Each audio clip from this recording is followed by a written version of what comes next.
did it. So excited to have you on FND TV. Welcome. Um, Thank you for having me. yeah, you're most welcome. I'm super excited to hear all about your story. So please, I love this. You're camping. I'm on a train. Tell me more. Um, yeah, so I was officially diagnosed with FND last October. But for me, it's been sort of a 17-year journey. I have been having these symptoms since I was 15 and have just been told over and over again that there's nothing wrong with me, that I had so many different diagnoses that actually never were the real ones. They always were just misdiagnosing me, mistreating me for such a long time. And then I had a period of remission for about 5 years and I went traveling. I traveled the world. I came home and started a business and built a house. And then last year, everything changed and it just flipped upside down. I Wait, had wait, a wait, wait, seizure. wait. So you like you had all these, and then you went like just take a minute, like built a house, started a business, like holy Yeah. guacamole. Like Yeah. you're not exactly like chilling out, No. absorbing the fact that there's no more symptoms. Um, yeah. So I was living my best life. Like I was doing all the things that I never thought were going to be a possibility. I had a Pilates business, so I was a fitness instructor. And it was just everything was going amazing. And then, yeah, I had a seizure that was unlike any other seizure I'd ever had before. And I came out of the seizure and I was nonverbal for 6 weeks. And that was something that was so terrifying. Girls, Um, that is mm, properly heartbreaking.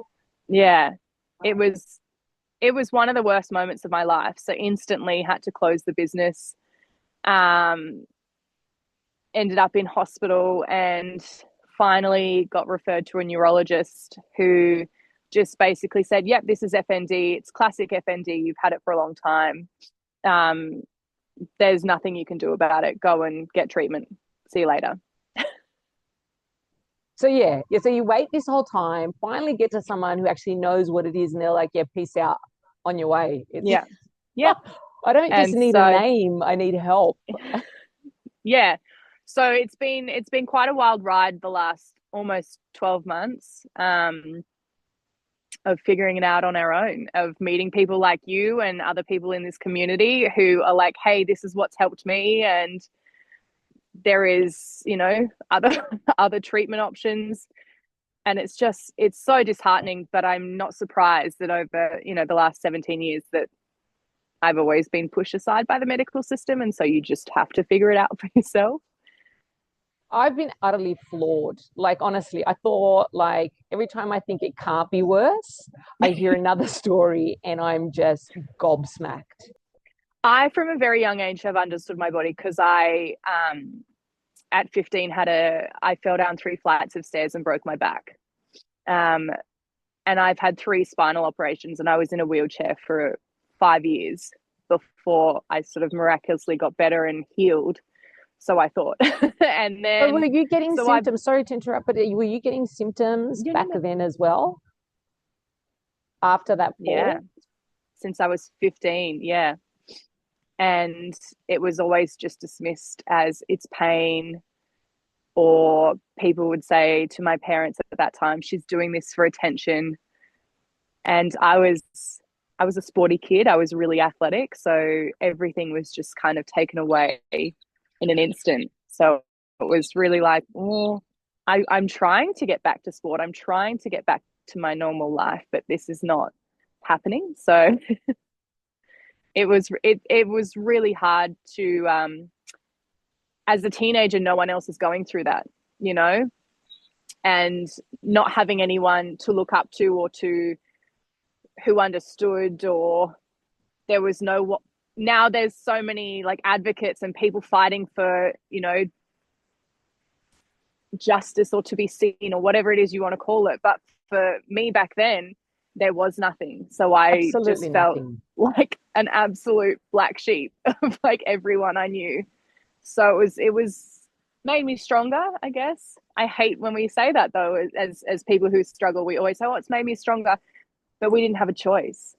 Yeah, yeah. A classic spicy disaster. This is just who I am, and But I love it. So tell me a little bit more about this spiciness. I love this. Holy, you're a woman of many, many, many, many gifts. Like, holy cow. my so during the time of owning the Pilates studio, I my keyword was spicy, and it was always, "Oh, are we feeling spicy?" Or like everyone just knew that that was the word, and so it kind of just became this thing. And I always used to have my clients say, "You're just such a hot mess. Like you're not like any other studio, Pilates studio. Everything's so refined and so perfect." And I was like, "No, I'm messy as hell, and that's who I am. Take it or leave it." And I found this beautiful community of people I who love felt that. like one who isn't trying to be perfect. And I was just That's like, me. So tell me a little bit more about, I guess, the support you've had. I mean, I've seen your channel. Oh my God, your dog or multiple dogs are so cute. Um, I but I what's did your have support like? I had a dog previously, who actually, while I was sick, she got killed, and that was, quite hard to actually. It was the hardest thing I've ever had to deal with. Um, but then I got little Bonnie, who is actually training up to become a service dog. Um, so she is. I'm working with a trainer named Meg, who actually used to be a Pilates client of mine, and she That's so awesome.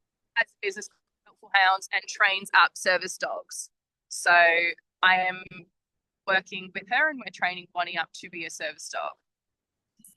Sit, Oh, please. Here she is. Hey, Baba.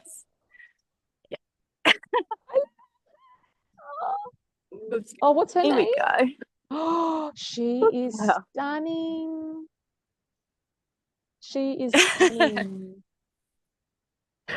She has her moments. Yeah. Come on, sit down, Bubby. Oh, she is glorious. Are you training her now? Is that what's getting happening now? Not right now. She was on a walk with my mum and dad, um, but seems to have gotten away somehow. I don't know how that happened, but So we will do.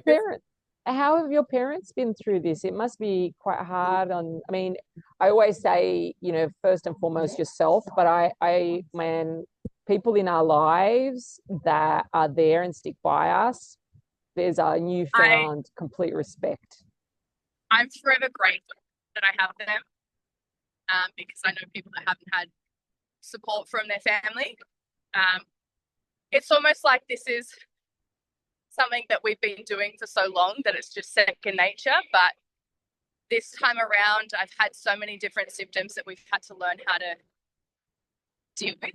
So it's been a bit of a roller coaster ride, but they're so wonderful. I can't fault them. I mean, I'm sure I could, but we all have faults, right? Like every single one of us has faults. So, Patience, they probably patience. fault a lot of things that I do. So Yeah, you just roll with it. I love that. I love that. So what are you trying to do But yeah, now? so I'm very lucky to have such amazing support in my family, my friends. So Yeah. So what are you doing now in regards to the camping? Is this like the norm of you like hot footing it and this is our no? first attempt. I This is love our that. first time. Yeah, so Where are you camping? it's a bit of we used to camp in Stanthorpe. Okay, okay. So yeah, it's very windy and very cold. We used to It's camp so a lot growing up as kids. Um, so it's just a new sort of thing to see if it works for all of us, and we'll go from there. I love it. I love it. All right, I'm going to pause now. Give me 2 minutes to get on the other train, and I'll call you Okay, back. no worries. So tell me a little bit more about you. I mean, you seem like an amazing energy. Like, honestly, it's no surprise that you've gotten through everything you've gotten through, which has just been insane, from such a young age, and still just such an amazing zest for life that you have. I mean, what gets you through? Like, what fills your cup? Making a difference for others. Like, I've always really felt this sense of like, what happens to me has to be for a bigger purpose. And that just, if I can make life just like 1% better for someone else, that's what my purpose is. From I started Pilates after my back surgery, and that gave me purpose. So then I wanted other people to feel that purpose. Because again, like the medical industry, I felt in so many different studios so unseen because people didn't know how to work with me because of my injuries. So I wanted to make sure that people never felt that. And so that gave me such purpose, helping people with injuries or like who didn't feel good in their body, and not giving them like a false pretense of, yeah, this will be fixed in 60 days. No, this is a long-term thing, and it's a slow and steady wins the race kind of process. And then last year, before I had my seizure, I actually did a massage course in a Hawaiian style of massage called Lomi Lomi, which is really such a deep connection and healing style of massage. And when I was massaging people, I felt huge shifts in them. Like their body would literally relax, and they'd come out of that massage and go, I feel so much better. And that gave me so much, just helping people feel something positive is honestly like, and I know that's can be counterintuitive because it can be really draining on myself. But when I help someone feel better, it makes me feel better. Honestly, 100%. And this stuff on FND is heavy stuff, man. That's why I'm trying to keep a little bit of light going on here. Like, it's full on, and it's life changing for people. Like, it is completely life changing, and I don't think people really get that until they have someone that they love who has experienced it, or they experience it themselves.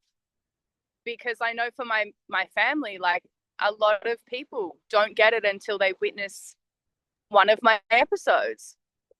And then they always go, oh my God, that was so confronting.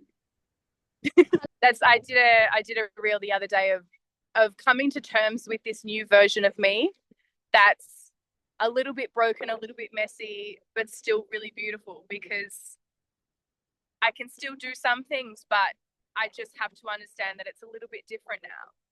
And yes, I'm more aware that like things could flare up and things can get really bad again, but that's okay, because we know how to work with it. We know how to deal with it. But finding like the joy in little things so you still have joy, which can be really hard when you're in the thick of it. 100%. Those nice way to kind of close out our chat. I would love, like, if you could go back to yourself at the start, knowing what you know now, someone else at that journey. I know. You made me cry. Try and put a positive one. I know, baby. I know. And what would you say? I would say to 15-year-old Elsie, it's going to be okay. You're still going to have a beautiful life. It's just going to be different to the one you expect it to have. And I think that's huge for anyone living with this, or anyone young who's going through a hard time, to understand, like, yeah, it will be hard, but you still get like huge moments of joy out of things. I get, I have my best friend lives in Italy, and I get to FaceTime with my nieces and nephew. And even when I can't speak properly, my little nephew Frank says, it's okay, Zia, Elsie, we still love you. And that just, I hope there's more of that in the future for people, that there's less judgment and people accept you for how you are, because you're still beautiful and you're still amazing and you have things to offer, and you will find joy.